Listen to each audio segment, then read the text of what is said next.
And Karen Bass have already proven their incompetence and poor leadership during the Los Angeles wildfires. Now, as we experience rampant lawlessness and civil unrest, it's never been more. What I saw, what it looked to me like he was negotiating with a deaf prostitute. So picture this, Mel Gibson walks in like a movie hero, Tyrus shows up looking all wrestler tough, and Gavin Newsom ends up roasted hard like he never saw it coming, and honestly it feels less like politics and more like some wild Hollywood drama mixed with a heavy punch of reality. And I asked my fellow Angelinos, why are Gavin Newsom and Karen Bass still in office? How much more of their destructive decision-making masquerading as leadership are we going to tolerate? It's time to take back our community and our state and put the power and the privilege in the hands of competent leaders whose goals are to protect us and the way of life this nation was founded. Okay, so hit that like and subscribe first, because Mel Gibson is not the chill type. He is the storm and break stuff type, and this time his spotlight is not on battles or priests, but on Gavin Newsom, who basically looks like a shampoo ad on legs. Yes! He literally goes, I want some of this, then you do some of this, and I'll do some of that back to you, and then we'll do this, and then I'll pay you, and then we'll do it again. True. And then she kept saying, no. Okay, how about this? You do this one first, then we do this one, then we give a little back and forth. So California's governor, looking all shiny like a hair gel statue, just got thrown into a Hollywood-style mess. And with Gibson as the chaos and Tyrus as the hammer, they team up to roast him till he looks like a side character in his own show. And honestly, it hits harder when the ones calling you out are a movie icon and a wrestler who doesn't do nonsense. Did he leave out anything? I think there's about 100 other reasons too. Well, you can't, it's not his words when he speaks. Yeah. You have to watch him closely. And some genius decided not to film him any lower than the shoulder. Yes, did you? Yes. So what did he do? You couldn't see the hands. No, but he sent Morse code. California. These days feels like a broken fair where the games don't work, the rides are shut, and you still get charged a crazy fee just to walk in, and Newsom acts like flashing his perfect smile fixes everything. But Mel and Tyrus were not having it, and they dragged him so hard it felt like the whole spotlight flipped right on him. Gavin Newsom and LA Mayor Karen Bass, well, they were also suggesting that LA was under control. They had it covered while, of course, LA was essentially burning. And they've been blaming Donald Trump for all the chaos in LA, while Gavin Newsom has been trying to emerge as the strong leader of the Democrats as he eyes off the presidency in 3 years' time. But actor Mel Gibson has spoken out, blasting the governor and the mayor, rightfully so, for their disastrous leadership. Mel Gibson has seen Hollywood full of fake smiles and fake people, so when he looks at Newsom acting like the golden boy of politics, while California feels like some sad Netflix drama, he is not impressed. He is like, I have played movie villains less fake than this, and while Gibson roasts with sharp cuts, Tyrus just smashes through him with sarcasm, and the problem is not just politics, it is the image, because Newsom walks around like he is running for president with his shiny hair and practice serious face like some soap actor. But meanwhile, California is a mess with locked up deodorants and tent cities everywhere like Gotham missing Batman, and Mel is just done with it. Yeah. He's negotiating with the deaf prostitute. Yeah. Let's just stick with that.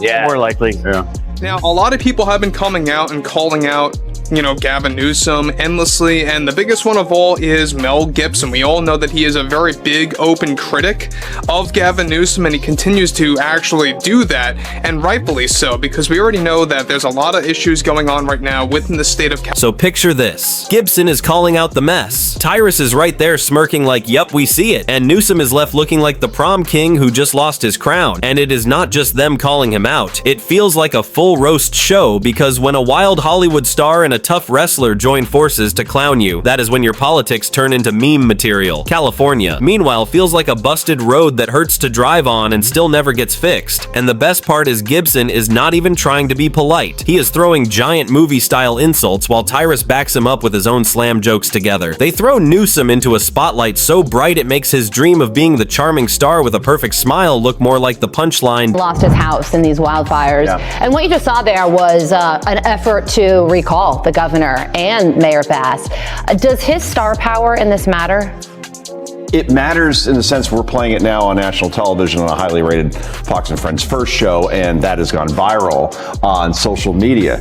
And meanwhile, the same day that Mel Gibson says what he says there, and he's correct on so many things as far as the management of wildfires, Gavin Newsom's approval on the handling of the wildfires is only 30%. Wow. Newsom didn't end up the star, he ended up the goofy Scooby-Doo style villain who thought he was running for president but turned into the joke of the show. He walks around like a Netflix lead fixing his hair while the state falls apart, and Gibson says this is too much while Tyrus finishes him off, calling him a hair gel disaster like a pit bull ripping a squeaky toy with zero mercy. Look, the blinking.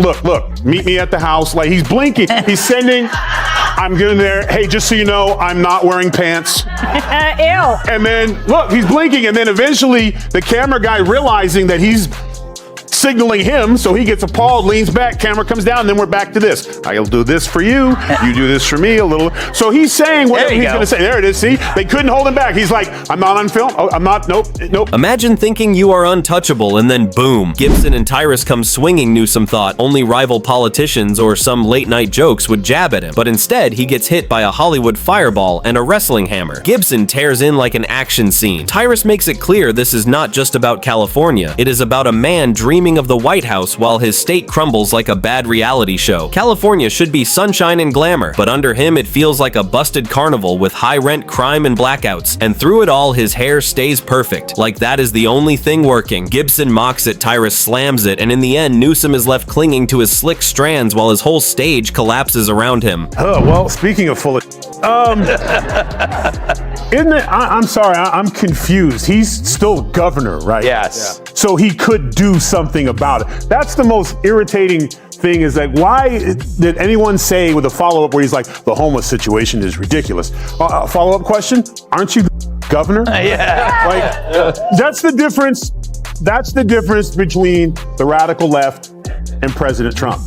He'll talk about something as it's being. Newsom really thought he was stepping into his big star moment all ready to shine, but instead he ended up tossed right into the joke spotlight. And the funny part is, he still clings to that blow-dried hair like it is some magic shield. But everyone can see he is all looks and no real depth, kind of like a knockoff bag that tricks you from far away but falls apart the second you use it. He has gotten away with plenty before, like those fancy dinners in the middle of lockdowns and his endless speeches that sound deep but mean nothing. But this time it hit different because Mel Gibson, the guy famous for explosive rants, turned his focus on him, and Tyrus came in swinging with heavy sarcasm, and together they stripped away that fake shine so fast it looked like his costume was ripping right on stage, and the timing could not be worse because Newsom was clearly brushing up his presidential act, thinking he could sell himself as the next big thing. But Gibson and Tyrus handed him such a savage reality check that it turned his audition into a blooper reel. Instead of looking like a strong leader, he came off as the side character fumbling through the scene, and the one thing he values the most, his polished image, just shattered in front of everyone. How much more of their destructive decision-making masquerading as leadership are we going to tolerate? It's time to take back our community and our state and put the power and the privilege in the hands of competent leaders whose goals are to protect us and the way of life this nation was founded upon and promises to offer. That's all. The sting for Newsom is this. Roast is not fading away because Gibson and Tyrus didn't just take shots. They laid down the playbook for tearing apart his whole image, and they showed you don't need long, boring debates to do it. You just need sharp jokes and the guts to say out loud what everyone else already sees. The so-called emperor isn't just without clothes. He is dripping in overpriced hair gel and smugness, and now the mask is gone, and it looks more like delusion than confidence. Gibson barely has to lift a finger because he has been in Hollywood long enough to spot a bad script, and Newsom looks like he is acting out lines written by interns who think the biggest issue is whether his smile can survive a storm. Even cheesy action movies have more heart than that, and Tyrus makes it worse by treating the whole president idea like a comedy sketch. He does not just dismiss it, he body slams it into the floor and stands tall over the wreckage. He's playing with us. Meet me at my house, you get mine, I get yours, it'll work out.